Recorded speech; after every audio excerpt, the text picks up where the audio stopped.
we think it's best for all that Bryan be pulled from tonight's card. As we gather more info, we'll announce a replacement bout ASAP. Got more info. What's he looking for the Jews? Jesus Christ. I wanted to say it's at least nice to hear somebody apologize, but I felt like comparing Big Swole to 6 million Jews is probably a bit much. So I kept it to myself. I totally understand. Annika says, no room for these views, but room for... Oh, that nigga. Oh, we almost got more female viewers than AEW.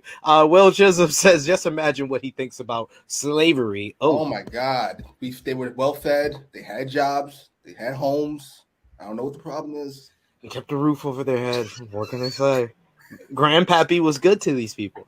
She was like, are you considering any all female pay-per-views? He said, shut up! Wait, no, what did he say? I forgot what he said. He's like, let me cut you. Here was that. He goes, let me cut you off right there. Eat cakes. And then he went off into his fucking guy talking about fucking nothing. Hang NWA women's wrestlers and this, that, and the fucking third. And all this shit that has nothing to do with anything. And no, we don't. Because they have tits and that's gross.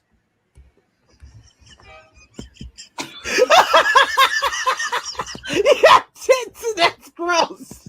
You can tell me what actually happened, but that's close enough for me. Ugh.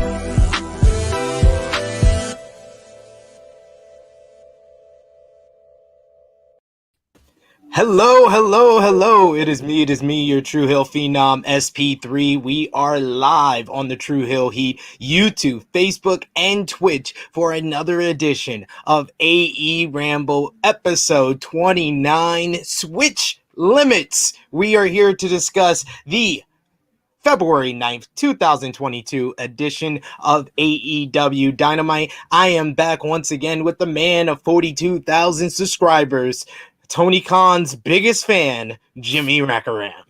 Oh, ladies between 1 and 4, and gentlemen, all of whom opinions are wrong usually.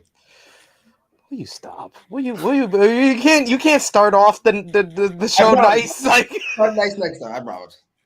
You never do. But yes, we are here to discuss the February 9th edition of AEW Dynamite from Atlantic City. And we want to hear from all of you guys in the live chat. Give us your thoughts on the show. Give us your hot takes. If you got any questions from myself and Jimmy and what we thought about the show, you can let us know in the live chat. We try to highlight as many as your comments as possible, but your super chat donations are encouraged and appreciated, and it makes sure we highlight your comment on screen with us here.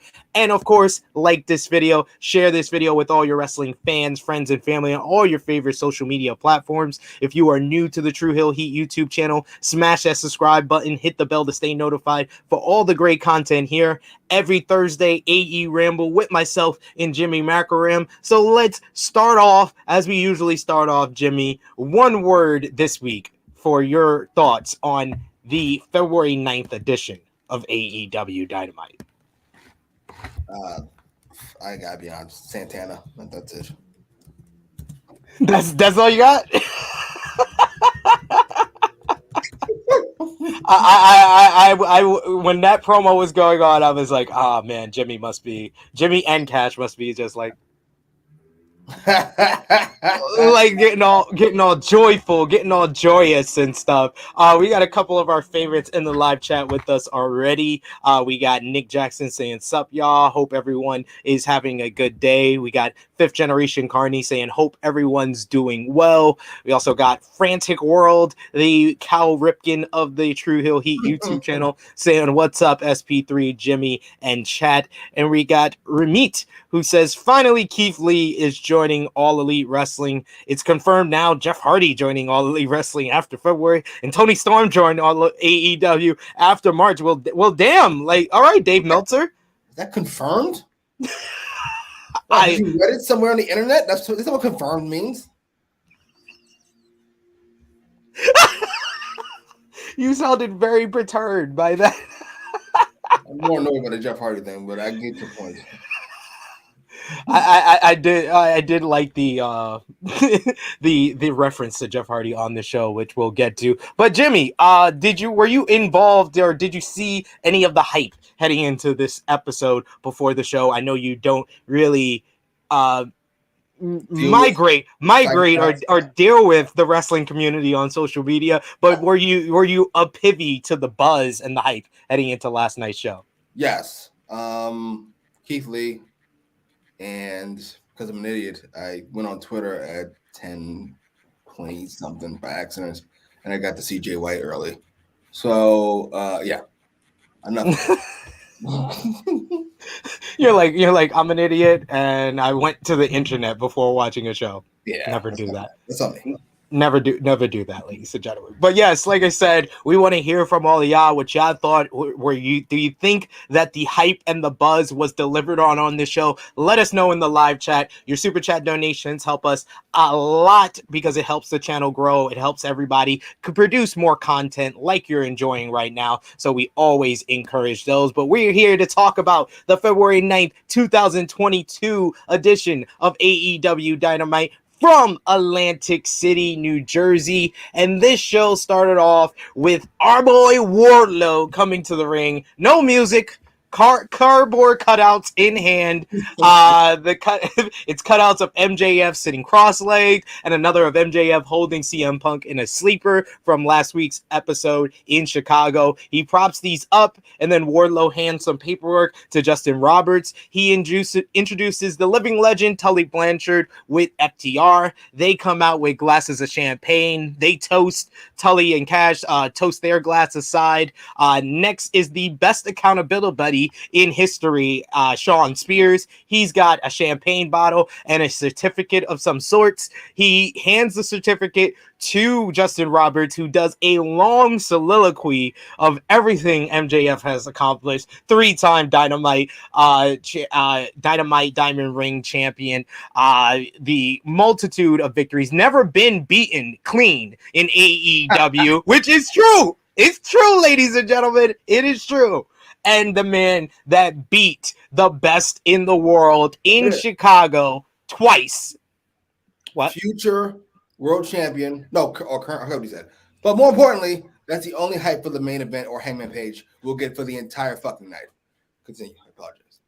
Well, Jesus Christ. Thank you. Thank you for that, Jimmy. And out came MJF, Maxwell Jacob Freeman, on a throne, yes, with several minions holding it, and 2 ladies adorn each side of the throne. Before MJF gets in the ring, he gets a kiss on the cheek from one lady, and then he fully makes out with the other, open mouth and everything. MJF gets into the ring in the most hilarious way possible, and does a hug with Sean Spears, FTR, and Tully Blanchard, no Wardlow included. We then get the Pinnacle basically celebrating, making it clear. MJF says he made it clear last week that he is the best wrestler on the planet. Not Omega, not Page, not Danielson, not Cole, not Hangman. MJF is the best in the world. No, scratch that. He just beat CM Punk twice in Chicago. He's better than the best in the world. He says last week was bittersweet because as he was laying on top of CM Punk after beating him twice in Chicago, a lot of emotions came over him. He just beat someone he grew up watching, so he decided to lean over and whisper 2 heartwarming words. You suck. He says if anyone deserves a thank you, it's a big strapping young man, a man that helped him win last week in Chicago more than anyone else. At this point, Wardlow steps up and MJF says, Sean Spears. Sean Spears. You helped me warm up so well last week. So well. Spears gets on the mic and says that he has a gift. And also we got a note. This facial expression by Wardlow once again was the MVP for facial expressions. So Spears gets on the mic and says he has a gift and points to the Tron to show that MJF has a brand new t-shirt available right now on shopaew.com, and it's better than the best in the world, and you know it. MJF says he's better than Brett in Canada, Piper in Portland, Punk in Chicago, and it's time for him to become the new AEW World Champion.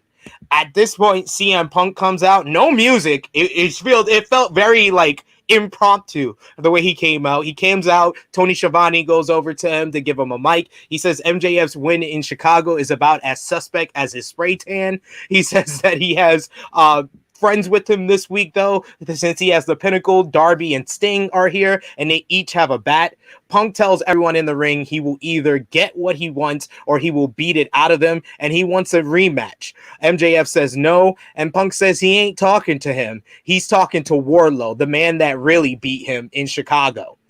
He tells Wardlow that he can be on the end of a beating with these guys are about to receive, or he can leave these jerks. MJF says, hold on, he beat Punk all by himself in Chicago. The crowd goes chanting Wardlow at this point. This is just great how much this whole angle between MJF and Punk is just making Wardlow more over. Punk says, you hear him, big guy? Dax grabs the mic and says he don't even look good in a damn suit. He is uncomfortable and he needs his fighting attire, and he wants a rematch from their 6-man tag in Greensboro. Punk says he had all he had to do is ask, and they're down. But MJF makes an adjustment. He says that if Punk can beat FTR with any partner of his choosing tonight, he'll give a match. He'll give him his rematch anytime, anywhere. But his partner can't be Sting or Darby Allen. And Punk accepts, and Punk then goes on a tweet barrage, basically shouting out anyone he could think of at that point, including Danhausen and including Samoa Joe, which got plenty of hype on social media. But this is the first time, Jimmy, that a opening promo segment led to a match on the same episode of Dynamite. And what do you think about this? It's one of the rare times that they start off the episode with a promo. So what did you think? I think Dummy has realized he doesn't know how to book, so instead he's going to go back and watch some old shows and just write down the formats. Okay, there's a promo started, then there was a match, and that's how he's going to do it, which I don't mind because it can't be any worse than what the fuck he's been doing when left to his own devices. You're terrible, sir. It is what it is. It is what it. I heard nobody talk about that rating from last week. Usually I get a whole bunch of tweets and text messages about AEW ratings when they crush it. If it was a 1.5, I'm sure I would have heard about MJF and Punk rating, but I didn't. So I still it did 965,000. It's amazing what happens when you fucking announce CM Punk every single week has something to say, or here's the match with Matt Sydal. It's almost as if you turn into a regular fucking guy. But it's not here on there. What are we talking about? I forget. What are we talking about? We're talking about this opening segment. Oh, okay. Right. This was, first of all, everything before CM Punk came out, I was in love with. I can't explain how much I enjoyed MJF being preposterously ridiculous. And that's only the second best thing because Wardlow's facial expressions are hilarious. And it kind of overshadows Sean Spears' facial expressions, which are pretty good too, as he watches Justin Roberts read as if he's ready to choke when he fucks us up. Once Punk came out, I thought it was pretty good, though I was a little confused because he said he's talking to Wardlow, which made me think we were going to get a CM Punk and Wardlow rematch. But he's actually talking about the MJF rematch, and then Dax talking about the rematch. No. Punk was talking about a rematch with Wardlow, and then MJF made it a rematch with him if he beat FTR. That's goofy. Yeah. That's definitely wouldn't MJF the consummate get me the fuck out of here? Continue the rematch with Wardlow. Absolutely. I would or next week we get him saying, "Oh, I said you can get your rematch anytime, anywhere. You said you wanted the rematch with Wardlow. He can pull that out." Okay. If that happens, that's fantastic. I love the clipboard there. I really like this segment. I really like where they're going with Wardlow and MJF, or at least if they haven't fucked it up yet. And I would be rather disturbed if we actually get a rematch for MJF and Punk, because Punk can't lose it again. And I don't want to fuck up MJF's thing he's got going here. Just put the belt on him and let's get the fuck out of here. We're going to wait a year like we did with Go Baker? Put the belt on him now. I think they could get away with Punk and MJF doing a match that Punk wins, because I am very confident they're going to do something that protects MJF, because he was like, it sounded like he was blowing smoke up our asses when he says he's never lost clean in AEW. His only losses are against Jon Moxley in a match he wasn't supposed to use the paradigm shift, and Moxley won with the paradigm shift. Chris Jericho at All Out last year, where he beat him first, and then they had the Dusty finish saying that his foot was under the ropes, but MJF was announced the winner. Referee's decision supposed to be final. And the Shawn Dean disqualification earlier this year caused by Punk. Those are his only singles losses in AEW. So yeah, he's never lost clean, so I'm confident they will do something that MJF either beats Punk before Punk beats him, and then it's restarted again, or they protect him in a loss, and he can get his momentum back and win the number one contendership before Double or Nothing, and I think that's where he's going to get his coronation. Double or Nothing? When is that? That's in May. Oh, fuck you! No. Well, we saw what we're gonna get at Revolution. What you want it on that? You want it on an episode of Dynamite? You want his coronation? The week after. Put it on Cole and have him take it a week after. I don't give a fuck. Enough of this nonsense. And Cole versus Hangman. What a shit. We'll get to it later. I don't want to get started on that already. I love you, Hangman. You've been splendid. You've done your part this title reign. You've done your job. Absolutely, I agree. We got in the live chat here a couple of new faces. I'm saying we got Rando Craig with us. Welcome to the chat. Remember, if you're new, remember to hit that subscribe button. We also got Slam and Sammy Joe saying AEW needed Keith Lee. I'm disappointed. Some people were saying that it was boring. I was basking in his glory. We're definitely going to get to that. Keith Lee needs a treadmill, sir. What the fuck?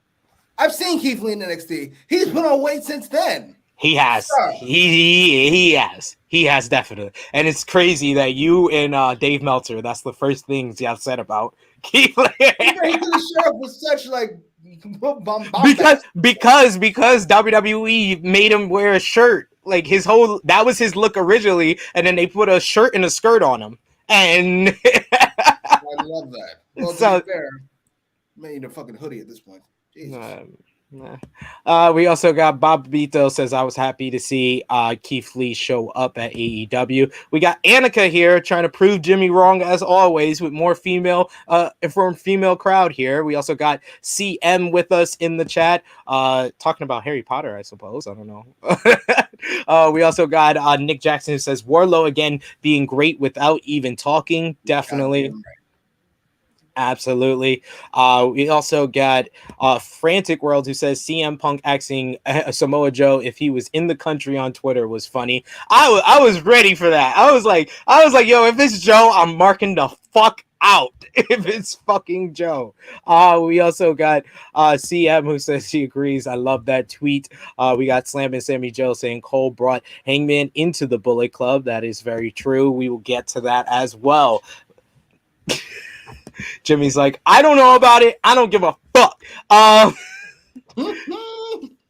Next, we had Sting and Darby Allen once again, but this time he's with Andrade El Idolo. Tony Schiavone's with an interview here for this meeting. We had just Andrade, just his smug way he's addressed. Like, what's your name? Sting? A Stang? We want to negotiate the thing for your kid. He's not his Sting response. He's not a kid. He can speak for himself. He's his own man. And Darby Allen says, I've been trying to tell you this for weeks. I have no time to deal with you. He wants the TNT championship. And Andrade informs him that he will be the next TNT champion. What did you think about this brief but hilarious, thanks to Andrade promo segment? Andrade's promos are always rough, except when he's forced to say like single sentences, and then they're always hilarious because these sentences have maximum disrespect combined into very few words, and it was fantastic. I thought Sting was really good here. By the way, I thought Sting was really good in the MJF thing because he just comes across like, I don't say God, just somebody kind of bigger than wrestling. He feels as big as he is. He has an aura to him, and that's definitely rubbing off on Darby Allen. Like, this is probably the best use of, like, because I will say Tully with FTR is great, but they FTR, especially after this show, I could say they don't use them enough and don't give them enough opportunities to show why they're one of the greatest tag teams in the business today. But they're the best tag team in North America. I wouldn't say all that, but as far as like a legend paired with a current star, I think there's no better combination than Sting and Darby. Agreed. I have no argument whatsoever. Darby's fantastic, and Sting is really good at what he does. Absolutely. I'm here for them being in a ladder match, and I'm more here for that singles run we get with Darby and Andrade. Please. Or if you could join Team Andrade, I'd be cool for that. That little help. Holy shit. We have some breaking news in the live chat here, Jimmy. Uh-oh. Breaking news. Jimmy's doppelganger, James Harden, traded to the Philadelphia 76ers for Ben Simmons, Seth Curry, and Andre Drummond, as well as 2 first-round picks. My God, the Nets got Durant, Kyrie on away games, and Ben Simmons. Oh my goodness! You don't understand how. For those of you who are unaware, while you might think anger is my first vice, it's my second vice because gambling is my first vice, and I have a lot of money on the Brooklyn Nets to win this championship. And the last few days, I've been losing my shit as they stink, and then the gods, because they favor the bold, have helped me out. Go ahead, sir. Good job, fucking Brooklyn GM. If you want to hear like a full conversation about me talking about this trade, check out Fightful Overbooked tomorrow morning, 8:30 a.m. Me and Jeremy Lambert are going to talk about all the trade deadline trades, but that's a huge one. Thank you, Romeo, for that one. We also had Frantic World saying James Harden traded to Sixers. Wow. Also... Yeah. Oh, yeah, because we bring off topic and stay off topic real quick. CM, I saw talking about the Batman earlier. First of all, the Batman is going to be fantastic. I can't wait to see it. I'm going to see it at least 3 times when it comes out. That's number 1. And number 2, what's my man's name who's in Twilight? Robert Pattinson. If you haven't seen him in anything besides Twilight, he's in Up All Night. He was in The Lighthouse. He is a fantastic fucking actor. I've never seen him in Twilight, but he's fucking fantastic. Batman's going to be a splendid. Sorry. Are you more excited for Batman than or more excited for Batman or Doctor Strange multiverse? Ever since Endgame, there's been no movie I've looked forward to more than the Batman. Wow. Batman. It's my thing since I was 12. Batman. Yes. I love Batman. I love that. Batman is my favorite superhero for sure. When did series come out? 94? It's been my thing since I was 6. Batman. Sorry. Batman. You heard it here first, ladies and gentlemen. And we got people agreeing with you in the live chat. Nick Jackson says yes, Jimmy. The Batman is going to be amazing. I'm looking forward to both that and Doctor Strange Multiverse of Madness for sure. But yes, let's get back to the wrestling. We had our first match of the night, and probably the longest it's taken to get to the first match of the night in AEW Dynamite history. Like, I think this match started with 23 minutes into the show, and we had Wardlow going one-on-one with the Blade. Before the bell rang, the Blade attacks Wardlow's leg, clipping him, and then it's really the focus of the entire matchup. We return from commercial break, and Blade goes for a knee in the quarter, but Wardlow catches him, gives him 1 powerbomb, and of course, that starts off the powerbomb symphony. 4 powerbombs later, and Wardlow gets the victory in probably the longest time it's taken for him to beat anyone, but definitely a step up in competition here. Wardlow wins in about 6 minutes. What did you think about this one? It feels like we're trying to ramp this Wardlow thing up. It's not a jobber this time. It's an actual wrestler. Granted, it's Steve Blade. I miss Butcher. I just do. My favorite. I know. He's got to be a rock star. But it was a nice change of pace. I feel we're going to keep going. This turn has got right around the corner, doesn't it? I want to say right after Double or Nothing, I would have to guess. Yeah, I think we're approaching the time. Although they've done a great. I mean, this is 2 years strong of this whole Stretch. angle, Don't be and asking. Stop what giving him happened? extra credit. It is. It's two No, years it isn't. strong. Yes, 2 years strong of this whole angle with MJF and Wardlow. I can give him credit for maybe a couple of more months. I'm willing I'll to give give him him. credit for fucking 6 months. That's about it. 2 years. That's a bit beautiful storytelling. He was just standing there doing nothing. What are you talking about? That's not 2 years. That's what Batista did, and everybody called that. This is great storytelling. No, the storytelling starts that fucking November, October through WrestleMania. That's the story, not fucking 2 years. No, you needed the establishment of him being in the group that Yes, but long. that's just what it is. It's establishment. Oh my God! Will you stop? Wardlow celebrates in the corner afterwards, and of course, Sean Spears smacks Blade one more time across the back with a steel chair. We then got a video package for Penta El Zero Miedo. Penta says the Black Miss spit into his soul. Penta has a shovel. He drags it across a road. We hear Alex Abrahantes in the background talking over this whole thing. He's at a cemetery. He digs up his old red and black Pentagon Dark mask, basically, and this is the image from back in Lucha Underground. Any comments on this little vignette here? No, except that it immediately reminded me of Julia Hart being awesome. So I can't wait to see that. Sorry. That's all I can think of. Make that happen. I don't give a fuck about Hey, that. the Black Mist turns people evil and more dastardly.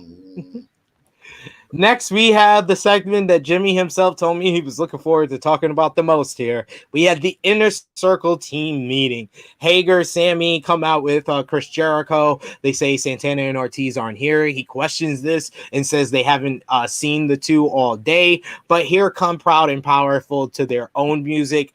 Santana tells Jericho to stop with this cheesy shit. It's time to call a spade a spade. Jericho only cares about Jericho.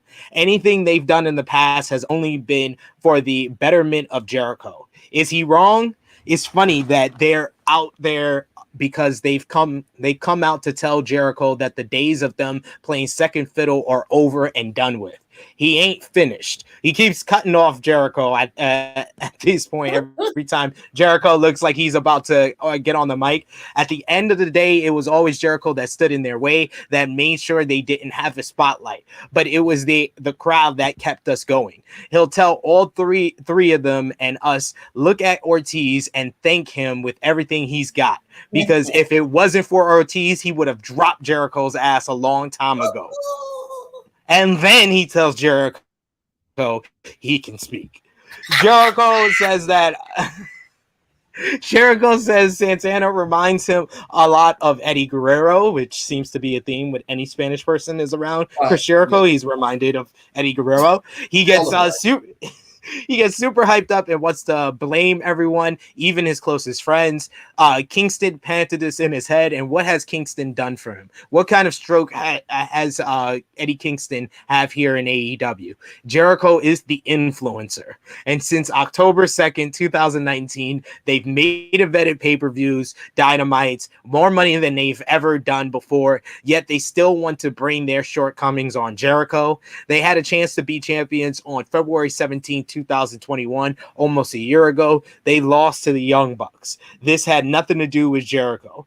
Jericho brought them into the Inner Circle, and he can kick them the hell out. In fact, when he thinks about it, how he put this faction together, maybe he invited the wrong two members of LAX to join. That got the oohs from the crowd, and then he wonders, and he asks Jake if he has Homicide and Hernandez's number, and this leads to basically Santana yoking up Jericho here, pressing him.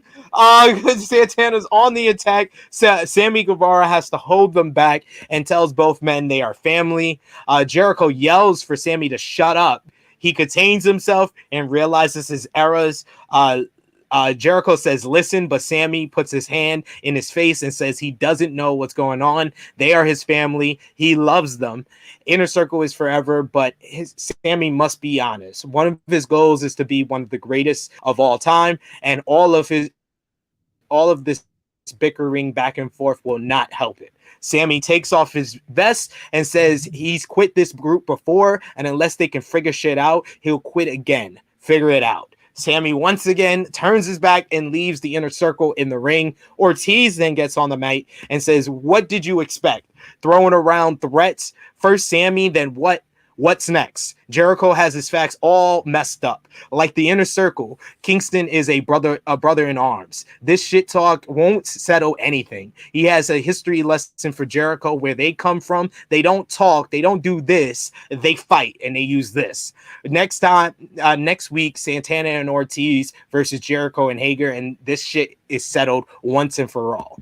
Jericho says if they want to fight, they'll get one, and maybe after they'll have an attitude adjustment, which leads to Santana doing a dead take at the fourth wall of the camera, which was great because Jericho says if they don't, we'll have to make some changes next week. Attendance is mandatory, which leads to another dead take from Santana laughing into the camera, into the fourth wall.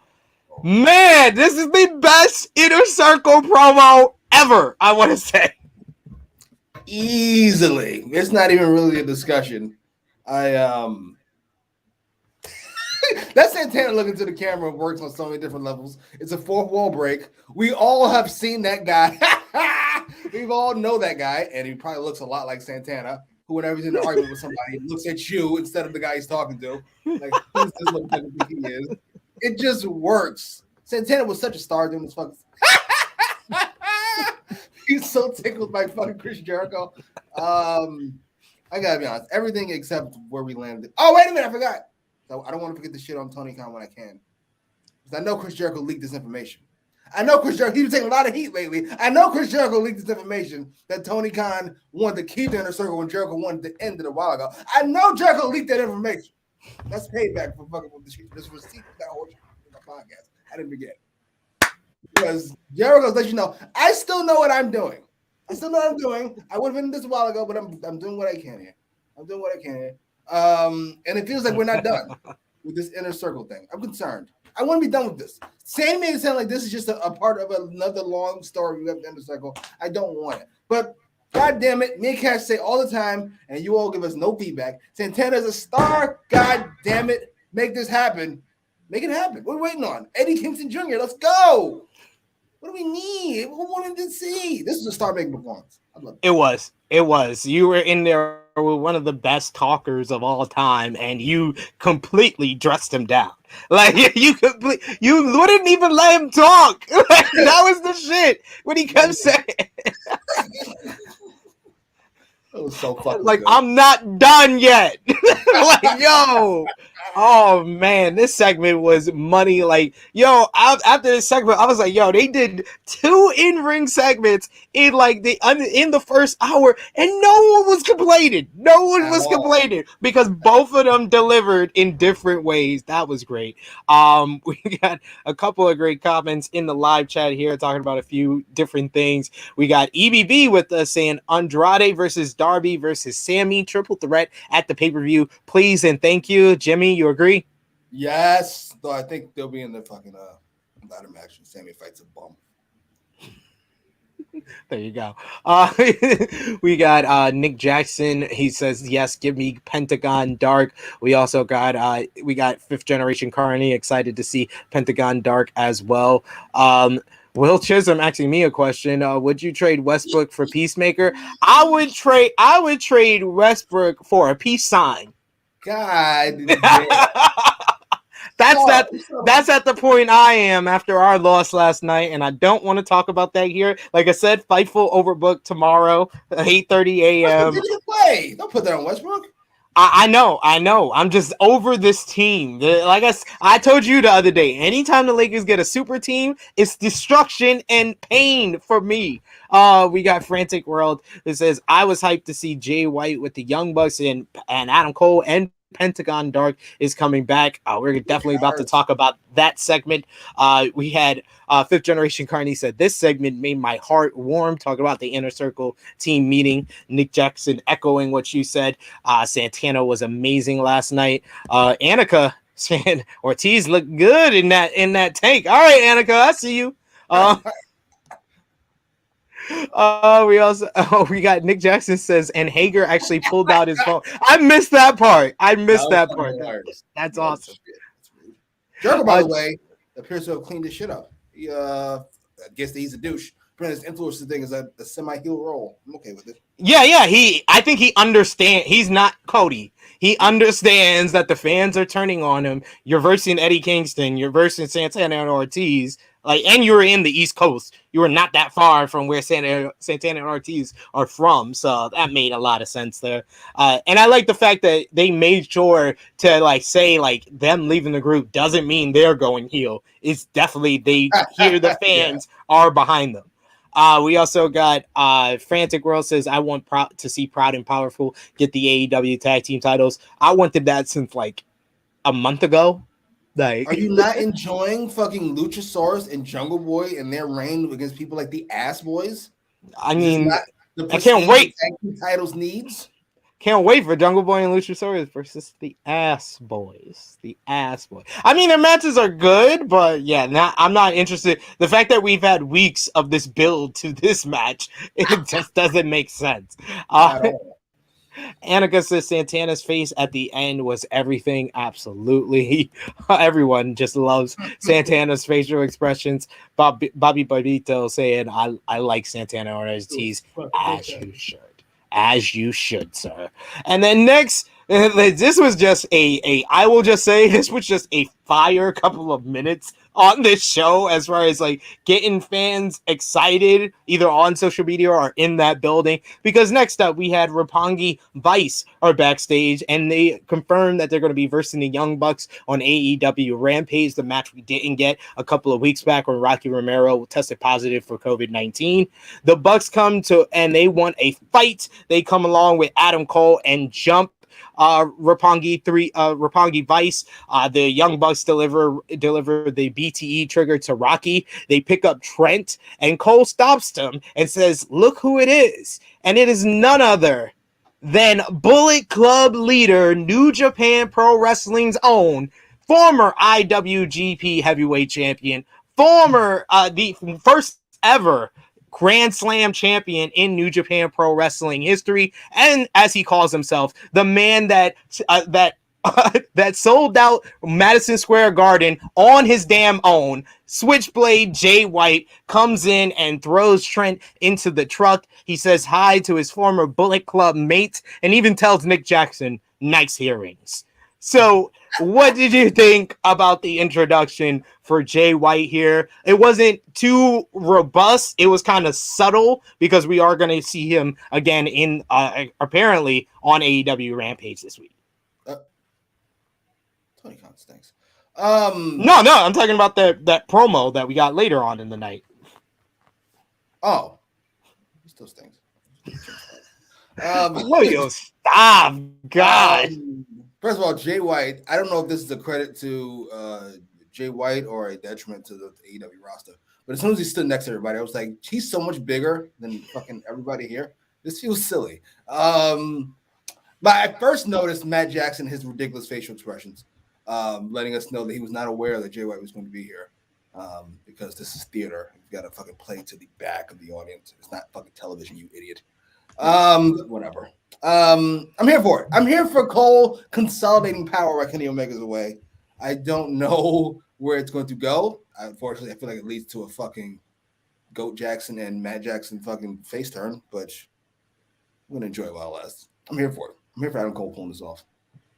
Yes, I did like how they tied it all up later on in the show with their little promo segment. So I could talk about that already. So they were interviewing the Young Bucks for their match on Rampage against Roppongi Vice, and they brought up the fact that Adam Cole brought up that not only does he have their back on Rampage on Friday, but Jay White does as well. And basically the Young Bucks question Adam Cole and asking him if he knew that Jay White and Kenny Omega were arch enemies and hated each other in New Japan. And he says, don't worry, it's fine. Everything's going to work out. And you guys, we made an oath. When you're Bullet Club for life.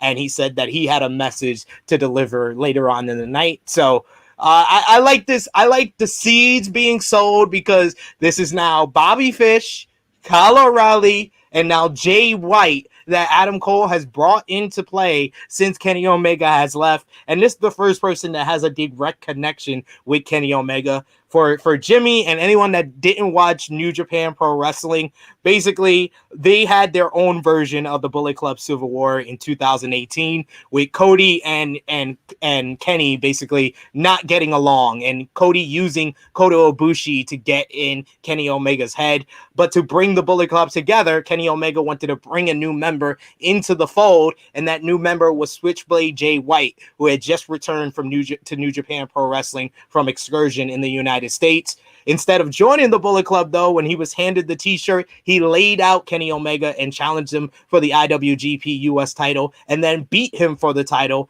After the match, Cody laid out Kenny Omega, which basically was him oust from the Bullet Club, and started the Bullet Club Civil War, which ended with the entire Elite being ousted from the Bullet Club. And then a month later, after they were ousted, it was revealed that all along, Jay White was the leader of the Bullet Club, but hadn't been revealed yet. So this was all him pulling the strings from behind the scenes. This sounds terrible or amazing. So he's the catalyst for the Elite becoming its own entity. All the Elite was a subgroup in the Bullet Club until Jay White came into play. And now he's been brought into AEW, where the Elite are the cornerstones thanks to Adam Cole. I still can't tell if it sounds amazing or terrible. I want to say it's amazing, but I don't know. It could be awful. That's interesting. That's very interesting. I could see why they'd be a little paranoid about Jay White coming in. I like that a lot. But they seem to be more paranoid about Bobby Fish and fucking Kyle O'Reilly than they are about fucking gigantic Jay White. Well, the way they did that promo, it was more like they're more concerned about Jay White because of Kenny. Like they're like, oh, is this might be a problem with Kenny, where the Bobby Fish and Kyle O'Reilly are a direct threat to them as a tag team. So this is very true. So I can't wait for Kenny fucking Adam Cole to say Kenny ain't here. yes. and I love the fact that what we got at the end of the night brings together this whole story even more, but we'll get into that for sure. We got CM saying, if I don't get God and their dad, I'm a fight. God is the Gorillas of Destiny, and their dad is Meng, aka King Haku. Apparently, according to every wrestler ever, the fucking toughest man in the history of existence. The hardest man in the business ever. We got EBB with a great point here. Jay White is the best counter wrestler in the world going. His finishing sequences and overall heel work is insanely great. The promos too, just great stuff. And even if you've never seen Jay White before, he just exuded charisma as soon as he looked at the camera. He's got good style. He looks like that beard makes him look older. He's bigger than the rest of them. He's got that jacket. It's clean as fuck. It was awesome. Best only 29 years old. What is he fucking Floyd? Man, what are we talking about here? And he's only 29 years old. So that's another good point of why he's been such a big star for New Japan. Annika said, I did miss the Young Bucks on Dynamite. Agreed there. Yes. No, fully accurate. Frantic Rail says the knife pervert is in AEW. Yes. We also got Will Chisholm says, who kicked AJ Styles out of Bullet Club? That was Kenny Omega. Kenny Omega took over the Bullet Club by ousting its leader, AJ Styles. So it was kind of poetic justice when it happened to him.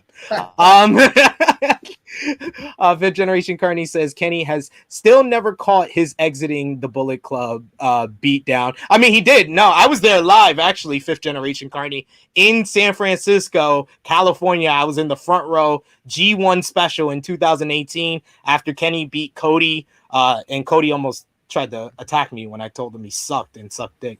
But after the match, God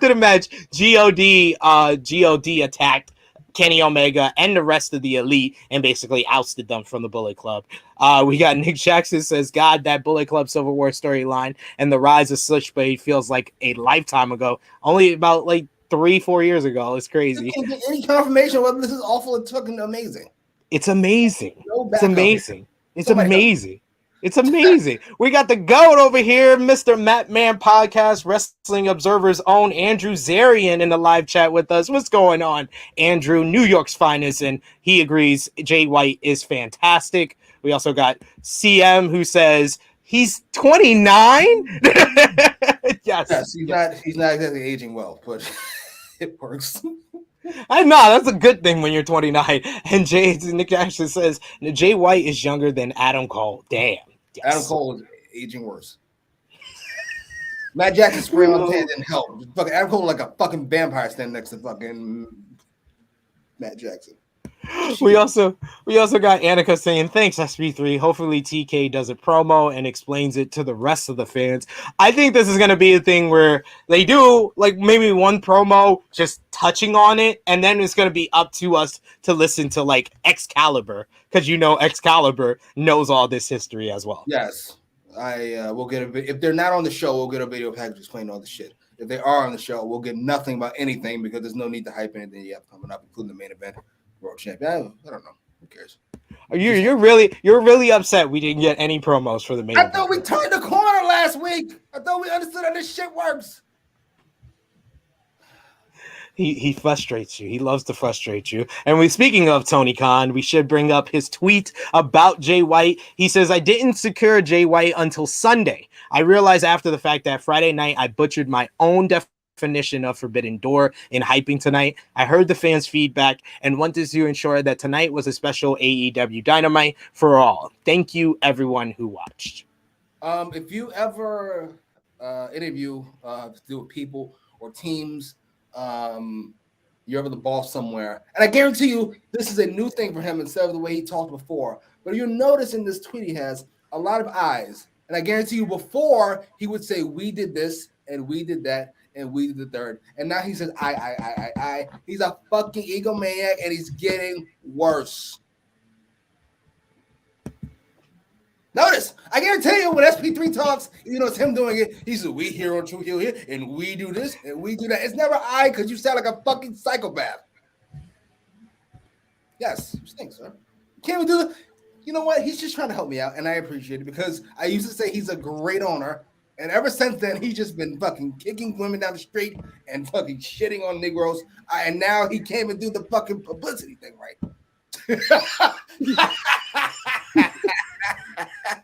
It's his stupid face.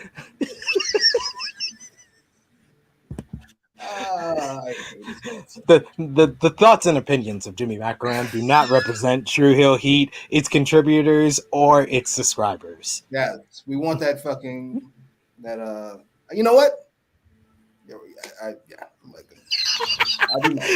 Next up, we had Isiah Kassidy come out for the Face of the Revolution ladder match qualifying contest, and it was our next surprise of the evening, as it was Keith fucking Lee, not no fucking Bearcat. He didn't have his singlet on. He said fuck a singlet. He was gonna bask in his glory. Keith Lee was in AEW. Tony Khan made it official on Twitter with the Keith Lee is hashtag All Elite banner, and everyone was great.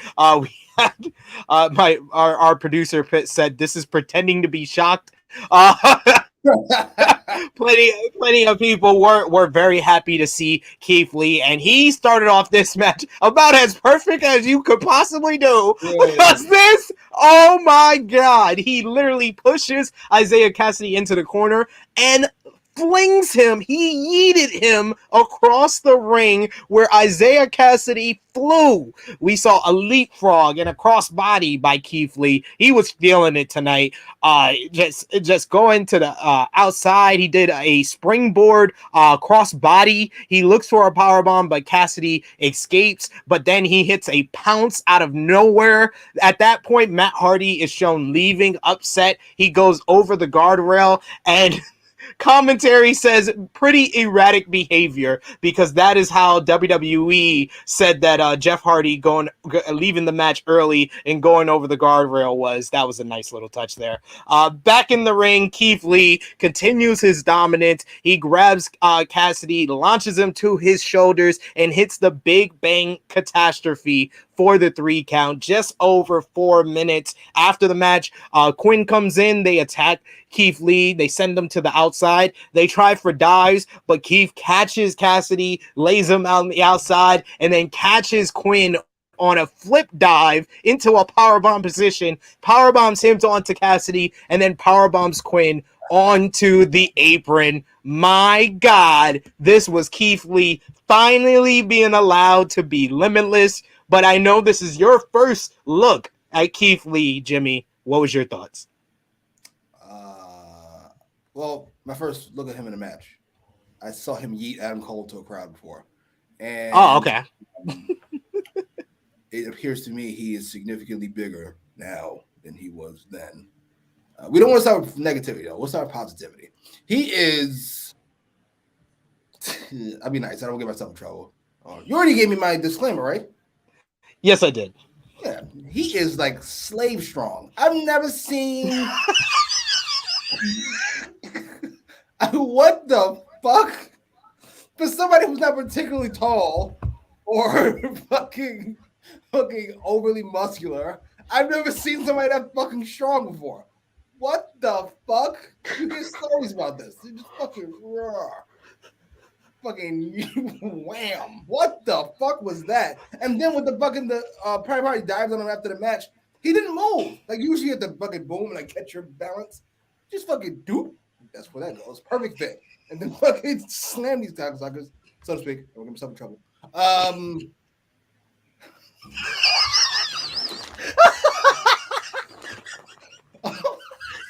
This is good. Good. Let me stop before I fucking get us all canceled. That's good. See. Oh my God. And Private Party had the theme song back, by the way. Double C. Yes. I love the shots. Oh, yes.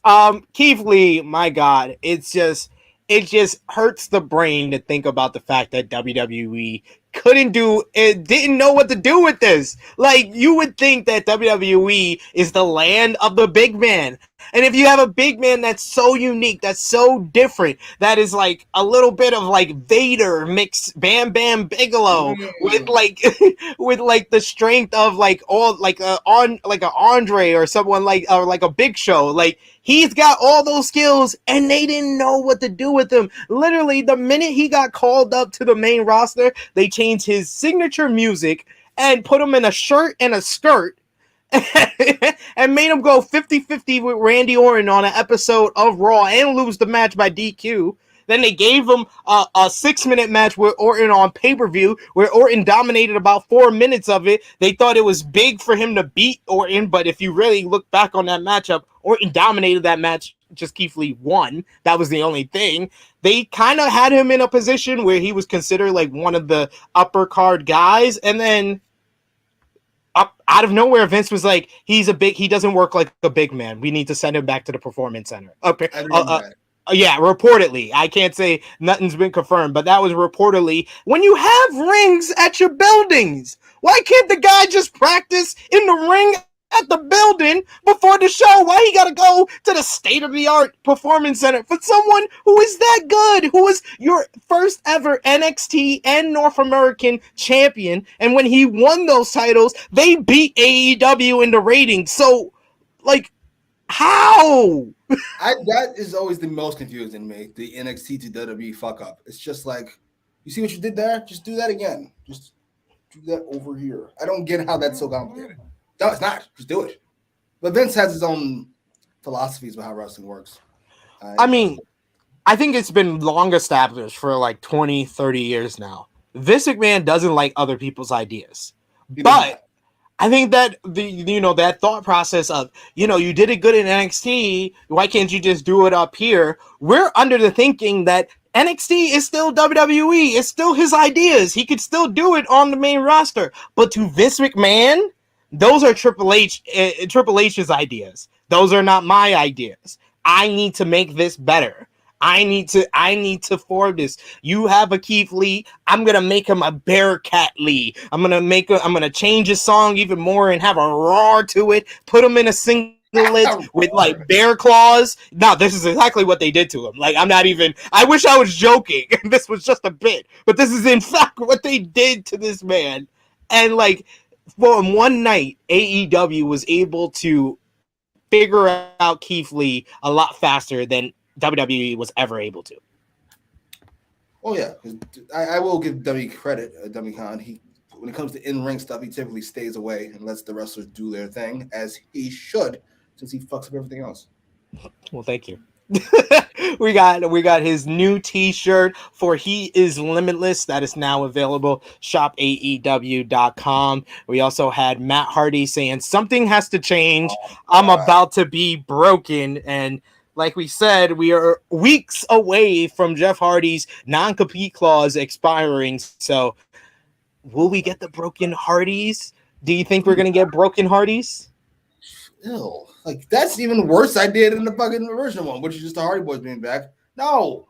Yes, we'll get the Hardy Boys. Hopefully Andrade kicks them out of the... Yes, because if I'm going to take anything these nut jobs say seriously, AHFO, Andrade has a seat, Matt Hardy has a seat, Private Party has a seat, and the Butler has a seat.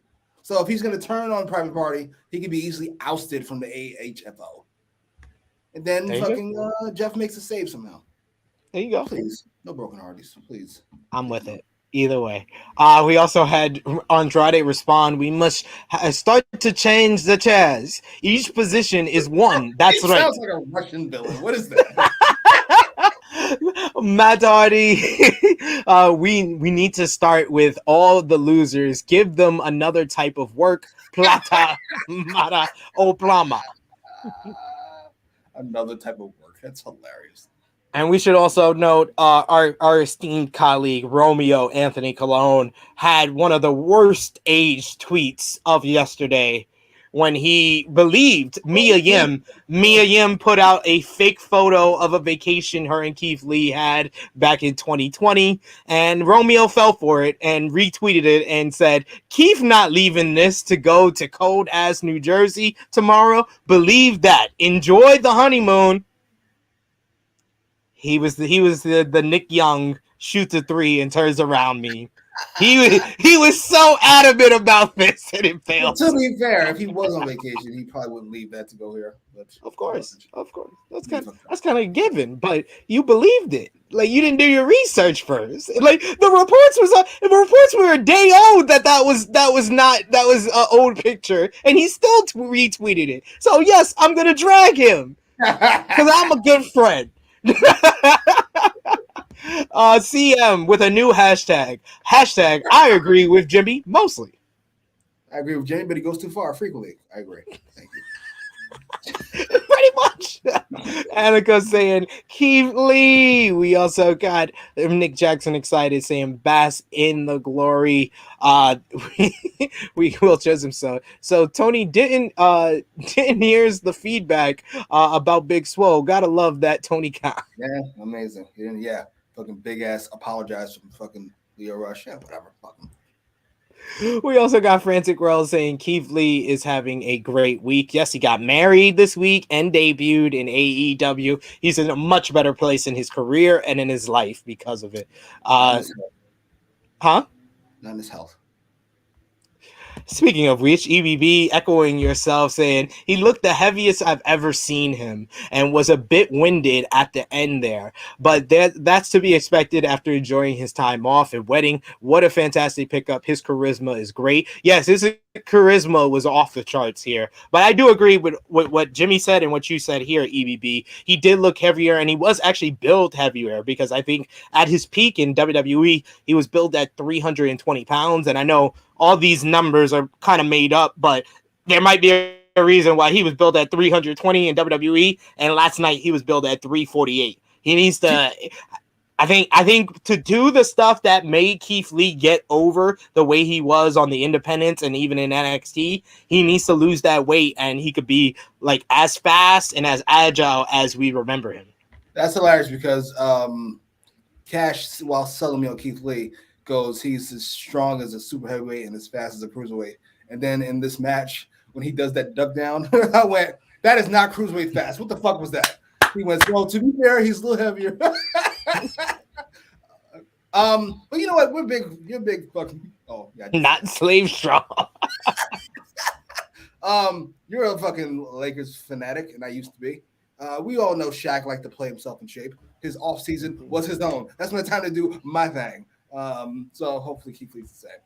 Hopefully, I agree. Like, and he's got a bunch of people that can help with that. Like someone like a Bryan Danielson. I think that's someone that you could go to for like diet advice. No, I don't want to eat fucking twigs and shit. Fuck that. Eat twigs and leaves is good for you. Frantic World says WWE mess up big time. I agree there. EBB says Wardlow and Keith Lee face off in the ladder match will be beautiful anarchy. Ooh. Fuck it at Hobbs, at all the big lads. I think right now we're gonna see Wardlow, Keith Lee, Darby, and Andrade in this face of the ring, and probably Scorpio because he won last year. I don't know who fills that last spot though. Really? Well, then what's fucking Sammy to the pay-per-view? I think, does the TNT title ever get defended at pay-per-views? Fulgara didn't. It did at All Out. It did at Miro is the only like TNT champion that wants to defend titles at pay-per-views. I wouldn't be mad at Miro come back. I wouldn't be shocked if it was Cody. There's lots of things I wouldn't be surprised by. That's true. Those are good options right there. And yes, EABB, I do agree with you here also. Isiah Kassidy sold his ass off. Private Party as character and in-ring workers have improved so much. Instead of nonstop flips, working with Matt has honestly helped them learn to pace themselves. Like, I think that this Isiah Kassidy performance is one of the best performances in a loss I've ever seen on an episode of Dynamite, especially in 4 minutes. He was bumping his ass off, and it was just great stuff. Agreed. I agree with this whole fucking sentence. Welcome back, by the way. You've been missing. And Matt has helped them a lot. Unfortunately, we also have to watch Matt as he helps them. But I think this is the way to utilize them. As a fucking helping these bums be not bums. But stay your bum ass off TV. Would be a big help to the rest of us. Oh man, we got RB James with a hot take here saying, now this is must-see TV. Last week's show was garbage. MJF versus CM Punk match. I feel kind of bad for Hangman Page getting overshadowed. I agree with that last sentence. That first sentence is atrocious. What? Last week's second show was the best week they've had in forever. We got Nick Jackson saying broken hearties. Yes. We got Frantic World saying brother Nero is coming to AEW. We also got EBB saying I love that Andrade's character is he doesn't understand what friendship is. Yes. Yeah.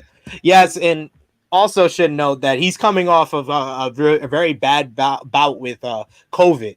He had COVID earlier last year and got heart inflammation. And he was out for like months afterwards. So he is still, I can understand that he's probably still going to have to be working himself back into shape still from that bout. That's what it is. You're an asshole. It's the COVID from last year. It's not the donuts from yesterday.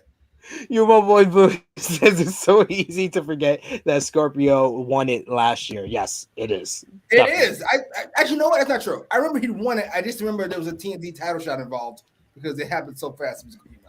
Yeah, they happened on the very next episode of Dynamite, and that was the same Dynamite that the Pinnacle was created. So everything was going to get overshadowed by that. Next, we had Thunder Rosa and Mercedes Martinez with a video package back and forth. I know you've been not watching Rampage lately. Did you watch Rampage last week? I did. So you saw the explanation of Dr. Britt Baker. I loved it. I loved it. Yes. First of all, I don't know who booked that. I know it wasn't dummy. But I was like, that fucking works. First of all, because the J thing just feels weird. It just feels like an odd. Yeah. And then Go Bigger being responsible, and then Go Bigger fucking putting a foot in your mouth, as she always does. Mercedes Martinez getting in her fucking face, and then fucking I already forgot her name. Jamie Hayter stepping in between as we continue to build the Jamie book. It worked. Good job. Whoever booked this. I assume Adam Cole. Maybe even Go Bigger. I don't know. Somebody not dummy. Good job. That was fantastic. I loved it. Yes, and this was confirmation that we're going to get Thunder Rosa versus Mercedes Martinez. No disqualification next week on Dynamite, and it makes me think that this is the end of this feud so we can get to Rosa and Baker I at was about to say, Revolution. this is confirmation of Gold Baker losing the belt. That's what this is confirmation of. No. Though if anybody does it, I'm glad it's Thunder Rosa. Absolutely. It's the only one who can. Like, only one who's like not that far down as far as star power, because they really went to another level of star power together in that match last year. And I think she's the better worker of the two. So it's not in quality. I don't think we're going to fall that off, even though AEW hasn't done that great with their babyface champions as of late. Yeah. So next we had CM Punk choosing his tag team partner to verse FTR, Dax Harwood, and Cash Wheeler. And his partner was none other than Jon Moxley. Usually when you do like the mystery partner and it's someone that's on the show weekly, it would be a disappointment. But no one was disappointed to see Jon Moxley. We also had CM Punk on the Twitter machine saying, never mind Danhausen. He says, Danhausen says, next time, call Danhausen. Stop. He makes me sick. I know. I love it, though. Punk was isolated early on in this matchup. They worked over his leg. He made a hot tag to Moxley. Moxley was a house of fire in this one until the FTR took him out on the outside, driving him through a table. He tries hard, but he gets back in. He gets back into the outside at about the 9 count, and then this match just goes up like another gear. FTR delivers the America's Most Wanted death sentence leg drop finisher at one point. Jon Moxley makes the hot tag to CM Punk, and they start going wild. They hit a doomsday fucking device that almost lands Dax Harwood exactly on his head. We had Tully Blanchard getting inside and whopping CM Punk like a damn grandpa with his fucking blazer, which was hilarious. Hilarious stuff. Punk eventually lifts him up, delivers the GTS. We get a bunch of double team and counter works at the end. We got a reversal of the go to sleep into the big rig, but Moxley comes in for the save. He comes in too early and literally has to do like a jump and does like an elbow, so the ref at least gets a 1 count. And then in the end, Moxley and CM Punk get on the same page. And I tell you, was this a beautifully timed finish where the Punk, the GTS knee connects at the same time that Moxley hits the paradigm shift on Dax? Just beautifully timed. And then, of course, backstage, MJF and Sean Spears are not pleased. Yo, like when Moxley made the hot tag, I think it was about 7 minutes, maybe 6-7 minutes into this match, and I was like, oh, this is gonna be a short match. This is really like just added on. And then we go to the commercial break, and we get a whole nother like 10 minutes when we come back. This was an absolute superb tag team match. Like, FTR once again proved why they are one of the best tag teams in this company and in the world today. They are the best tag team, not named Jackson, in the business today. And Jon Moxley is just a great baby face. He knows how to get the fans behind him. And CM Punk, back-to-back weeks. It's very rare that anyone gets back-to-back matches, period, on Dynamite. But back-to-back weeks, CM Punk had 2 fantastic matches. And in my opinion, probably the best matches on either show. What did you think? Part of me wants to give the Young Bucks a break, because even at the end of this match, we had some very loose tag team rules, and it bugged the shit out of me. Thank you. Every match that they ever have ever. I don't care. It's entertaining. It works. The greatest tornado tag team wrestlers of all time. Still tag team in that wording. The best regular tag team in the world, however, fucking FTR, had a great match here. I thought Punk was good. I thought Moxley was good. I thought it all worked together. I must admit, Moxley bowing to Tully on the outside, I thought was a nice touch. As he flipped off Dax, I think it was. That fucking paradigm shift he hit at the end is probably his best one in a long while. The lift up one stinks. I'm sorry, it just does. It doesn't look like it hurts. It looks silly. But when he hit the clean, It works. I don't know where this goes. I hope you were right with this Punk Wardlow thing because that'll be infinitely better than another Punk MJF match. First match was great. It was brilliant. I don't need to see it again. Not for a while. I don't want And that the finish. fans No. want it. And the fans want it. The fans want it. Which? All 965,000 of them? Fuck them for not tuning in. 1 million. There were 1 million of them. I guarantee you. We're not fucking rounding up. No. Round it up. Round it up, ladies and gentlemen. Do it. Man, this was a great tag team match. I just love this match. This was CM Punk's first tag team match in AEW. Like this begs the question: would you rather see Jon Moxley team up with CM Punk or Bryan Danielson? Bryan Danielson. That's right. I don't think that hard about it. CM Punk would make Moxley that white meat babyface he was the first night after winning the title, while Bryan Danielson would bring out the savage that is Jon Moxley. Okay, better question. Who would you rather see Jon Moxley team up with? CM Punk, Bryan Danielson, or Eddie Kingston? Shit. Eddie loves Moxley. He kind of bows down to him. He kind of lets him be the Jordan to his Pippen. I like Eddie on his own, being a mess. I like Eddie on his own being a mess. That's a great line. Oh, we got Annika saying Darby hooked CM Punk up. Yeah, we know about the Darby and Moxley connection that they have had since their time together in AEW. Moxley was my guest, so this was sick. We got Fifth Generation said Jimmy said it earlier. FTR is the best tag team in North America. If the Young Bucks weren't born in North America, that's true. We also they tag in their matches. They do it a little bit loosely, but they do it. Bobby Burrito says I would like to see FTR versus the Briscoes. I hope that happens in AEW. Honestly, I would love to see it for sure. We got EBB saying they sync their finishers up perfectly down to the millisecond. Yeah, it was crazy how well timed that was. We got Annika says Danielson, CM Punk, and Moxley for those trio titles. Why not? Why not? We got Truly Hero Romeo saying need Brian on Friday to say, oh, you'll team with CM Punk, but not me, huh? Yes, of course. Fucking Moxley almost ready to take this deal and then drag him put his foot in his mouth would be fantastic.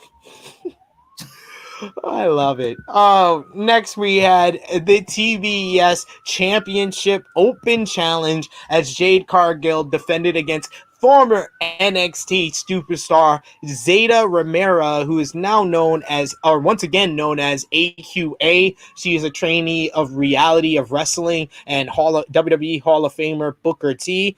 And she had a damn pretty shooting star press that the crowd definitely got behind her. But other than that, this was not a good match for her. She just seemed lost a lot. As far as Jade Cargill, honestly, Jade was the better of the two here. And at the end, she looked great with that Tour of the Islands, catching her on the crossbody into the Tour of the Islands, and then into the Jaded for the victory as Jade Cargill improves to 27-0, the TBS champion. Any thoughts on this one? Yes, Tony Khan stinks. Why would you have Jade, who is impossibly green, wrestle an inexperienced wrestler of any kind and have it go more than 12 seconds? What are you even thinking about? I know what you're thinking. They've been on my ass about bitches. That's how he talks, not me. And fine, I'm going to give you 2 matches, essentially the length of 1. What the fuck are you even doing, you fucking dope? I'll have them back to back too, so you can see. Like I know they're all irrelevant. There you go, ladies and gentlemen. The thoughts of he's terrible. Thoughts of Jimmy Macram. You on the payroll? By the way, Tony Khan doesn't pay any of these guys any money. They just suck his dick because he's fucking not Vince McMahon, and that's enough. They don't suck his dick. They like the product. Wow. I like the product. I'm not getting paid. Huh? You like the match? No, I said it how it was. AQA. Huh? You like that being booked back to back? You like the Hangman champion? You like the Matt Hardy, Orange Cassidy stuff? He's like the Orange Cassidy fucking Adam Cole stuff. He stinks at his job. I'm talking about this episode here. Why are you bringing up everything that's annoyed you the past like 6 months? He's bad at his job. His job is to book the show. He's bad at that. His job is to be a fucking spokesman. He can't even do that anymore. He used to be great at that. He can't even do that anymore about dropping an N-bomb or calling somebody a cunt. He didn't drop the N-bomb. Will you stop? People won't believe you. People won't believe what you're saying. And they'll go on another YouTube channel and be like, I heard Tony Khan drop the N-bomb. Like, this is getting out of hand. Stop. Serena Deeb is next. She comes out and she's here to talk about beating Sky Blue. No one in the back is on her level. In fact, there isn't one girl that could go 5 minutes with her, which is why tonight she is issuing the Serena Deeb, the Professor's 5-minute rookie challenge. This rookie in the ring should be honored and privileged to be in the ring with Deeb tonight, because she wasn't going to be in the ring long. Serena Deeb gets into the ring. She puts down Katie Arquette, gives her an uppercut, gives her a swinging net breaker, grabs her by the wrist, fake shakes her hand, locks her arm up, looks at the time, waits for 1 minute to go by, and then locks in the Serenity lock to make her tap out. What did you think about the Professor's 5-minute rookie challenge? I love Serena Deeb. I loved her promo. I like this idea. Why is this right after the Jade match? It's the same idea. Why is this after the Jade match? What the fuck are we even doing? What? See, you didn't get 2 matches. You wanted 2 matches? Here you go. The length of 1 actual match. What are we even doing? Why am I the only one upset about this ever? Why does he get away? He can't keep getting away with this. Because it's not you make it sound like it's just so much worse than it is. I think that this would have been better if the Jade spot would have got traded with Keith Lee's spot. Not being back to back, agreed.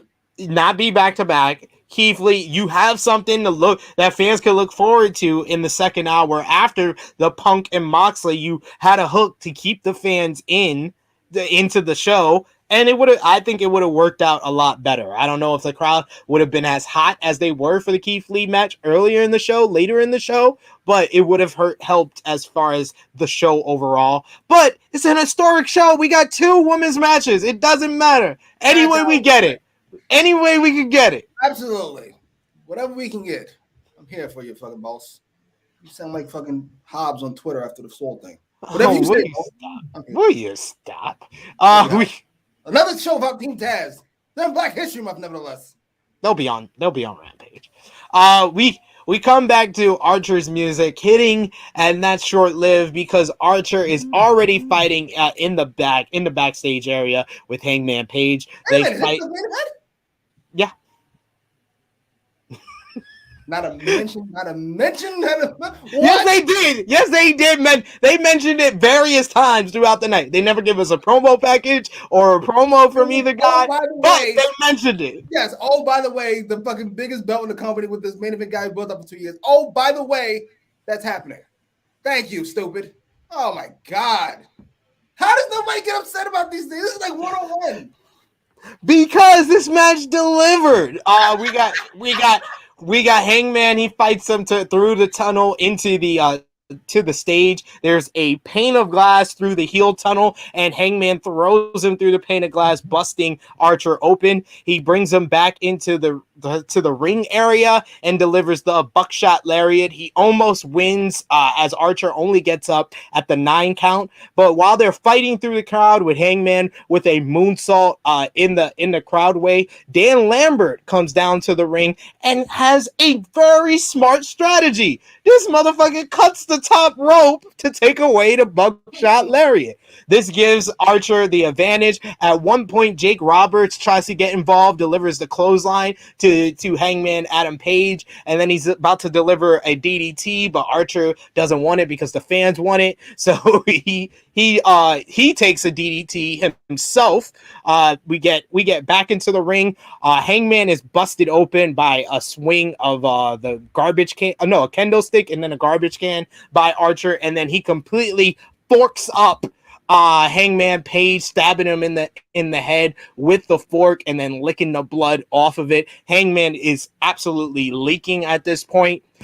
We get a choke slam on a garbage can back into the ring. Archer hits a cannonball off the apron to the floor. He holds the title up in the air. Archer looks under the ring. He grabs a steel chair and then another chair, and he finds a chair with a barbed wire attached to it. He tossed that into the ring. A huge boot from Hangman, and then Archer completely. This is one of the most brutal spots I have ever seen. Archer on the apron delivers a blackout onto Hangman Page, onto the steel steps where Hangman's body literally bounces off the steel steps. Like, that was just horrifying almost to watch. Hangman was nearly out after that, and he was definitely selling that one under the steel steps.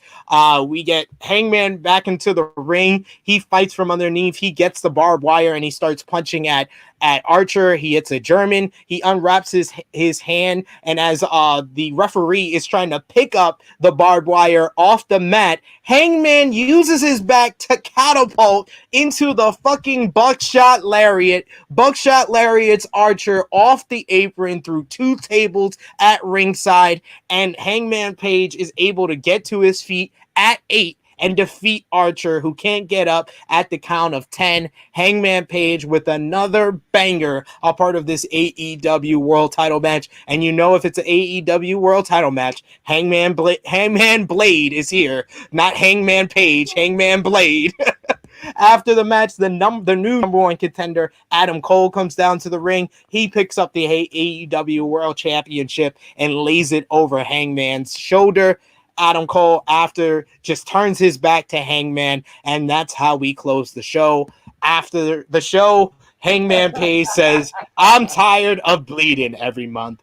What did you think about this absolute hardcore barn burner that we got in the main event here? Hangman Page is a fantastic wrestler. This was a great match. Hangman Page has been thoroughly let down by his booking. It's such a fucking shame. He's had 2 splendid matches with Dragon. He won the belt in a splendid match with Omega, and he had a really good match with this bum. That is impossible, but he's pulled it off, and I feel no different about him today than I did a few months ago. He's just a guy. He's just here, except now he holds a belt. I can't believe how much Dummy and them have fucked up this fucking Hangman run, which has been great if you just look at the numbers. Star rating, 4.5, 4 3/4. Yeah, okay, so what? Why is he treated like a fucking secondary wrestler? Why? And then Adam Cole comes out. Oh, here comes the serious challenger who's built like a small child and who just lost Orange Cassidy in a match that didn't actually happen. What is this? Imagine if Adam Cole came like a savage and I was going to get him. You think, he might win the belt. I don't think he's going to win the belt. Does anybody think he's going to win the belt? I don't. I mean, a little bit. What? Props Lance Archer, by the way. He also was there. So I can't just give him Hangman all the credit for this great match. The pork spot, always a cool idea, even if I assume more protected. I assume we're not actually stabbing Hangman. I assume our gigantic hands are coming when he works. And I don't know how he bladed, but what the fuck? Hangman gushes. He's like Flair in like the 90s. How every time Flair would bleed, his hair would become like red. Like, that's Hangman. Hangman, anytime he's bleed, it's a crimson mass. Oh, it's fucking outrageous.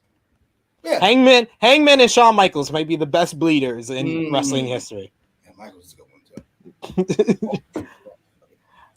Annika talking about the match earlier. TBS champ actually on TBS. And Frantic World says Jade Cargill was good in that matchup. That's strong. I think she was. I think it was AQA just didn't know where she was at, it seemed at times. We got EBB says definitely timing issues from Jade here. She forgot to finish the first time, unfortunately, but I did enjoy the arm work at the end, learning from Danielson. Love the tour of the islands. Yes, Bryan Danielson is apparently her mentor backstage now. Really? Yep. Entirely sure that is going to work, but I love the idea. drag between everybody. Yeah, and I don't put that on Jade. You can like guess and say that maybe she was the one that messed it up the first time, but the second time, Jade literally put the girl on the middle rope, and she just stood there. Literally, Jade walked back, and you can hear her say, you can literally hear her say, "Come on," and then you can hear the referee say, "Cross body, cross body." Like it was like AQA forgot she was in a match. Like I'm really hopeful that this girl has, like, she showed she has a great shooting star press and she can get a good pop from the fans. So I hope she improves, but this was not a good look for her, especially if this was her tryout match with this company. Ugh. I agree. I haven't seen her before. You said she was in NXT. She's trained by Booker T. I assume she knows things. She might have just had everybody has a bad night. Yeah. It's the wrong night to have a bad night, but she might have just had a bad night. Don't want to have a bad night on your tryout match. Slam and Sammy Joe says, I love Deeb. He also he also says the Young Bucks are the best tag team this side of the Mississippi. On the east side, however, FTR is by far the greatest. I love that. We also got EVP saying, drink some water and breathe, Jimmy. It's going to be okay. One of the matches should have been after the Inner Circle promo. I keep being told he's going to get better at this. And here we are 3 years in, which everybody uses as an excuse, by the way. Oh, he's only been booking for 3 years. Oh, AEW is only 3 years old. Like, you took that long to find your favorite show. No. Boo. Boo. Enough of his nonsense. Hire a booker. Stop being cheap. And his dad stinks. You hear that shitty shit with the Jaguars? They all stinks. It runs in the family. Con stink. EBB says Hangman has had the best in-ring start to an AEW to a title reign in AEW. He'll continue to keep proving people wrong. Moxley as champion was booked the same short monthly feuds that ends with a great match. No, not even a little bit. First of all, Jon Moxley at that point was the best promo in wrestling. Every week he would have a 2-minute promo. It was just the best thing I ever heard week after week after week after week. And he wasn't treated as an afterthought. He was treated like, this is the guy. Watch this guy. That's babyface since fucking Steve Austin. God damn it. Yeah, the difference with Moxley's booking is that even if Moxley had like just a short vignette, they were memorable because he would cut the best promo of the night, and he would have other people talking about him and chasing him. Like, all Hangman Page has is MJF keep hinting at the eventual, we all know, end of Hangman Page's title run. Like, all he does is remind us that he's going to be the end of this run. But other than that, no one really talks about him. He'll have a short vignette going back and forth with the person he's feuding, but he just hasn't been featured. The fact that he won the title in November, and this is the first time he's been in a main event match on Dynamite since. We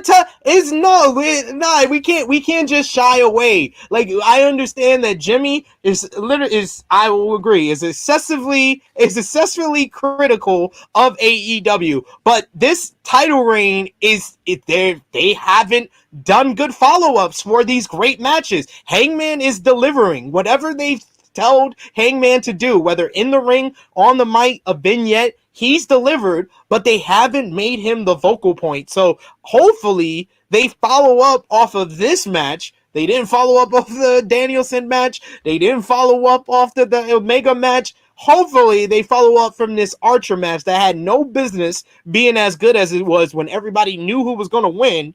It had no business being this good. So hopefully this Cole and Page, they rep this up, because this title match needs some work to feel like a main event of a pay-per-view before Revolution. Ready? If Young Bucks and them jump fucking Hangman, and then the Dark Order makes a save, and then we get months of Dark Order and fucking the Elite and boo to all of this. And eventually we get a 20-minute match. I don't see it going that way, because the Young Bucks were the guys that gave Hangman Page the nod of approval before he won the AEW World Championship. So whatever issues they have, I feel, are in the bag. And should be noted, in that promo with Adam Cole and the Young Bucks, he said he had a message to make. He didn't let them know what that message was, so they didn't know. They probably didn't know that he was going to go out and challenge Page. So we don't know how they're going to react to that. So then Cole's gonna come back and they're gonna be like, "What the fuck? We didn't know you were doing this." Well, Matt would say that as Nick stands there looking like a fucking his bodyguard, and then fucking we gave His him bodyguard. He looks smaller. Will you cut it out? I love Nick Jackson. He's what fucking that's what he looks like with the fucking hat and the fucking outfit, typically a tracksuit, and his fucking piercings. He looks like Matt Jackson's bodyguard, and then fucking yeah, and then that's what we get. It is what it is. I gave him the nod of approval. Come on, Cole. Like, this is dumb. I'm the number one contender. What do you want me to do? Not fight the champion because you gave him a nod 3 months ago? What? The hatred in your heart is unbelievable. Matt Jackson and Tony EBB says, Hangman, keep proving the doubters wrong. I don't give a fuck. He is one of the best in the world. Works all styles. The Cole match is going to be a fantastic takeover style match. Can't wait. Same. Hopefully it's much like TakeOver in that it takes place on a weekday and not on the weekend. No, TakeOver's on the weekend. Oh. I haven't went to one. I still don't remember that. I'm done with you. I am done. He tried so hard. Hangman towers over Adam Cole. That belt looked massive on him. The Elite Soap Opera is back. Adam Cole, I don't want to listen. And listen, please, if you're seeing this after something awful has happened, no, I didn't have any previous information. So I'm not being a douche here. Like making fun of Moxley's alcoholism until you find out he's actually an alcoholic. That just reads fucked up, but how would you know? Yes. Adam Cole standing next to Matt Jackson. Did he not look sickly? Now, could it be because of Matt Jackson's fucking ridiculous spray tan? But Adam Cole looked like a vampire. I think it was because of Matt Jackson's OD expansion. I think we all agree Adam Cole looks smaller than he ever has. Is he sick? Is something going on? Oh, what are you sick? You're now you're going in. Now you're going in. He looks sickly. We got Nick Jackson says, yeah, it's true. Hangman is doing great in his end, but they aren't capitalizing on the momentum he gains at all. They need to do that. Definitely before Revolution. EBB says elite drama means one thing. Matt Jackson nodding and acting is back, baby. Yes. I can't hear for it. Listen, I prefer his shitty theater acting than his pretending to be a heel where he does something awful. Look, what the fuck are you even doing? What are you, 6? All right, Jimmy. So it's about that time. You want to put your thumbs in the middle for this week's episode of AEW Dynamite from February 9th, 2022 in Atlantic City in 3, 2, 1. Oh. Wow. Jimmy with a thumbs up. All right. Okay. Out of 10, what did you give the show? 7. I want to go 7.5. I can't do it. I will go 8.5 on this show. I thought that this was a great show that just felt like a lot of fun. We saw big time debuts. We saw stories being implemented, a great main event, and that fantastic tag team matchup, which brings me to the next question, Jimmy. Match of the night. The main event. Wow. Yes, I really like that main event. Let's hear it from all of y'all in the live chat. Let us know what your match of the night MVP and LVP was. I'm going to go with the tag team match. I'm going to go with CM Punk and Jon Moxley versus FTR because I absolutely love that match. I love the main event as well. And I won't say you're wrong picking the main event, but the tag team match was for me. Jimmy, MVP of the night. Are you fucking serious? It's Santana and it's not even that close. No disrespect to anybody. This was a tough night to choose an MVP, honestly, to me, because Santana had a night. Hangman Page once again delivered in a great main event. Punk and Moxley, FTR looked great. Isiah Kassidy deserves some love, but I'm gonna go with co-MVPs. Oh Jesus! Of Keith Lee making his AEW debut and having the best week ever. And yes, I got to go with Hangman Page for that performance in the main event. I got to show the main event some love. LVP on this night, Jimmy. Women. LVP already being in a fucking company, but that's right. On a night when they got 2 matches, will you stop? They went 2 seconds each. Are you fucking serious? It went a total of 8 minutes. Yeah, and fucking 6 of those minutes were fucking Deeb talking. I love Deeb. AQA. How do you go with AQA? She had a rough night. Yeah. Yeah, like I said, she just looked lost at times, and this was her big opportunity. So not a good look. But yes, that brings us to a close on this episode of AEW Dynamite. Thank We you, got fifth generation. Adam Cole does look small. Fifth Generation Carney saying 7.5 or 8 out of 10. We got Nick Jackson says 8 out of 10. Match of the night, the main event. We got EBB says definitely looks like I came back to the live chat at the right time. Run from it, dread it. Matt Jackson promos are coming. Nick Jackson says MVP Hangman Page. Annika says 9 baby. Keith Lee bass in his belly. Once again, Attica with the comment of the show. Bass in his belly. That was great. LVP for Nick Jackson is AQA. Definitely an agreement there. 8 out of 10 for Frantic World, and the main event was great. EBB 8.5 for me. Match of the night main event for me. We got You My Boy Blue saying limitless out of 10. That's his fucking.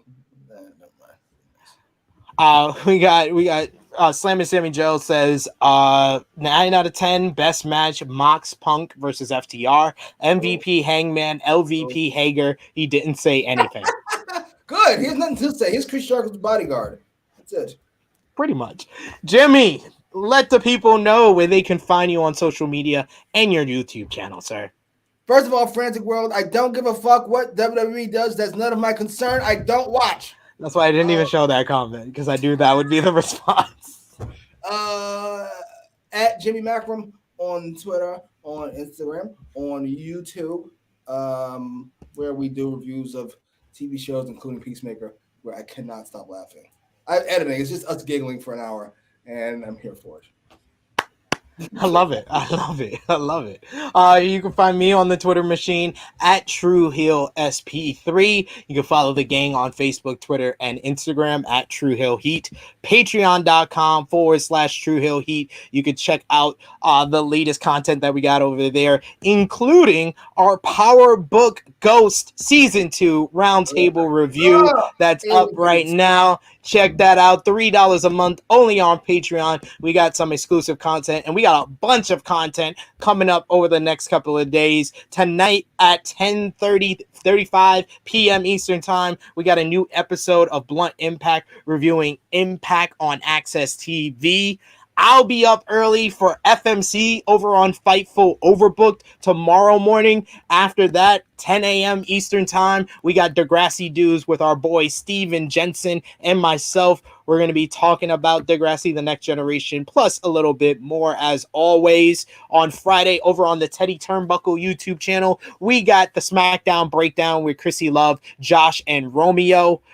This coming Saturday, we got True Hill Heat 162 at 11:05 a.m. Eastern Time with special guest Rick Ucchino. You can see me and Rick every day over on Believe in Pro Wrestling podcast. But on Saturday, we got a special Valentine's Day themed trivia battle between me and Rick. So check out True Hill Heat 162 this Saturday, 11:05 a.m. Eastern Time. And over on Fightful Overbooked, you can check out True Rewind every Sunday. The episode 66 Psycho is up right now, and we'll have a new episode at 5 p.m. Eastern Time on Sunday, and a bunch of great content coming up over the next week or so. Next Saturday, we got Elimination Chamber watch along, as well as No Surrender watch along, and on Tuesday we also got the Vengeance Day watch along with the fellows from NX3, and then this Sunday we got a special Super Bowl watch along only on our Twitch channel, so you could check it out and subscribe over there to our Twitch channel. So a lot of great content from everyone at True Heel Heat coming over the next week. And we got one more comment here. Truly Heel Romeo saying, informally requesting to watch Better Call Saul with Jimmy when it comes back. Oh, I'm down. I never watch it live though, so it's a problem. You're probably out. I don't watch anything live ever. No, he doesn't. He doesn't at all, ladies and gentlemen. We're watching Peacemaker a week behind schedule. But yes, that has been it for our AEW Dynamite review on another edition of AEWramble. For Jimmy Macram, it is me, your True Hill Phenom, SP3. We will see you next Thursday right back here on AEWramble. This has been AEWramble number 29, Switch Limits. We are signing off until next time. It's a great shot. Jay White he looks huge there. Yes.